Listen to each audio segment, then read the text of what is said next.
I'm not saying that it shouldn't have happened and we shouldn't have empathy, but I think sometimes the thing that we think is a racial divide is actually a liberal conservative divide.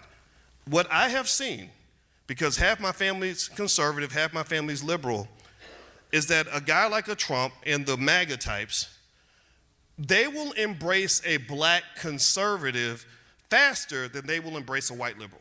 I've just seen that. I've seen black conservatives who can walk up to the president, give him a hug, and all these other things, and then of course everybody jumps up and says, "You old coon, you Uncle Tom, whatever." And I've never liked that, because you're taking away this man's right to be who he wants to be. Every black person isn't connected to all the liberal ideas. What happens with the liberal package is they say, we care about black people because they're oppressed, but we also want to bring in this LGBT issue. We want to bring in this transgender issue. Oh, by the way, we want your pastor to preach to you that abortion is a pretty good thing. And even though everything, my mother used to say, well, it seems like a lot of the stuff you're telling me to believe is against the Bible that I read every day, and that didn't feel good for her, right? And again, it doesn't take away from anybody's right to believe what they want to believe, but I think that the thing that offends me the most is when they use our racial trauma as a way to trigger us to use us for their political agenda. That's not appropriate.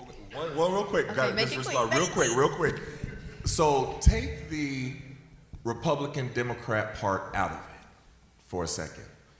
And going back to talking to the kids at Carver today, they weren't worried about what side of the aisle anything was on. They saw something and they said, this is wrong. They saw somebody getting killed or somebody getting snatched or anything, and it was wrong regardless.